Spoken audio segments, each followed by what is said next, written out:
माता काली के शनिवार व्रत की कथा। कोप के बाद दया भी की। नित्य मंदिर जाकर पूजा करने वाले काली भक्त संजय गुप्ता का काम बहुत ही अच्छा चल रहा था। उन्होंने कपड़े सीने की 3-4 मशीनें लगाकर एक्सपोर्ट के कपड़ों की सिलाई का काम शुरू किया था। 10 वर्ष के अंदर ही उन्होंने मातेश्वरी काली की कृपा से आश्चर्यजनक तरक्की की। उनके कारखाने में 15 मशीनें थीं, जिनमें कई तो बहुत कीमती थी। मजदूरी पर एक्सपोर्टों के कपड़े सीने के स्थान पर अब वह अपने पास से कपड़ा लगाकर पैंट, जीन्स और कमीजें तैयार कराते थे और थोक विक्रेताओं को सप्लाई करते थे। परंतु इस दौलत ने उनका अहंकार बहुत अधिक बढ़ा दिया था। वे अपनी तरक्की को मातेश्वरी काली की कृपा के स्थान पर अपनी योग्यता का कमाल समझने लगे थे। उन्होंने मंदिर जाना बंद कर दिया।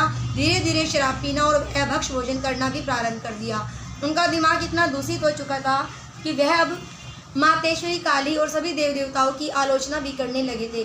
संजय गुप्ता ने कारखाना ठेकेदार के सुपुर्द कर दिया। वह स्वयं अपनी कार में जाकर ऑर्डर और पेमेंट लाने का काम करते थे। कारखाने में तो वह कभी कभी ही जाते थे, परंतु शराब पीकर भगवती काली और अन्य देवों की आलोचना प्रतिदिन अवश्य करते थे। एक दिन वह निकट के कस्बे में गए तो अपने ग्राहकों से ऑर्डर लेकर ठेकेदार को टेम्पो में वह सारा माल शाम तक भेजने का आदेश देकर वहां इंतजार करने लगे। शाम तक माल नहीं आने पर संजय गुप्ता वहीं रुक गए। दूसरे दिन सुबह वे बार बार कारखाने में टेलीफोन करते रहे। घंटी बजती रही, परंतु किसी ने फ़ोन नहीं उठाया। वह सीधे कारखाने आए और हालत देखकर बेहोश होकर गिर पड़े। सारे तैयार वस्त्र, कपड़ों के थान और 5 कीमती मशीनें गायब थी। आसपास के कई व्यक्ति आ गए। पानी आदि पिलाकर वे संजय गुप्ता को होश में लाए। उन्होंने बतलाया, कपड़े तो अक्सर जाते ही रहते थे। कल ठेकेदार 5 मशीनें भी लाद कर ले गया था। जब हमने मशीनों के बारे में पूछा तब उसने कहा था कि ये मशीनें खराब हो गई हैं। गुप्ता जी के कहने पर मैं इन्हें ठीक करवाने ले जा रहा हूँ। घर पहुंचकर संजय गुप्ता निढाल से होकर बिस्तर पर गिर पड़े।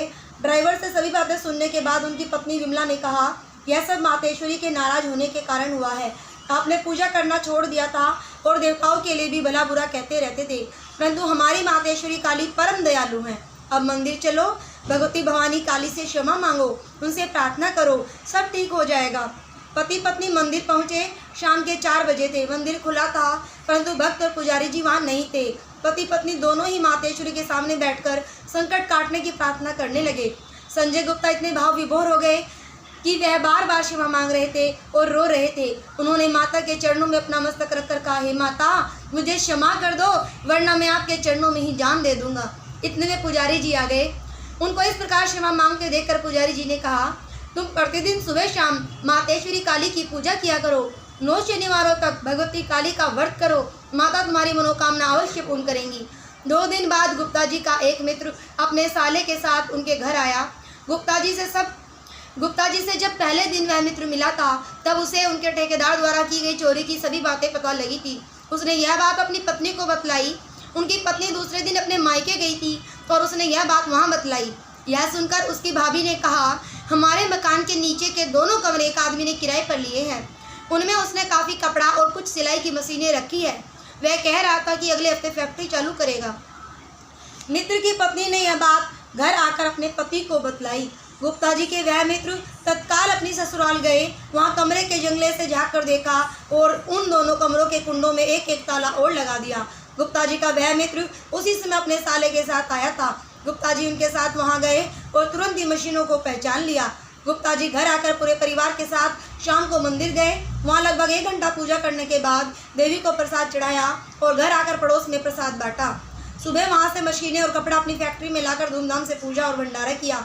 मातेश्वरी काली की कृपा से उनकी फैक्ट्री दोबारा चालू हो गई। यह चमत्कार देखकर गुप्ता जी के परिवार के साथ ही कई पड़ोसी भी मातेश्वरी काली की पूजा और शनिवार का व्रत करने लगे। बोलो मातेश्वरी काली की जय, माँ रोहिणी वाली की जय। जय माता काली, जय वीर हनुमान जी, जय वीर भैरव जी, जय माता दी।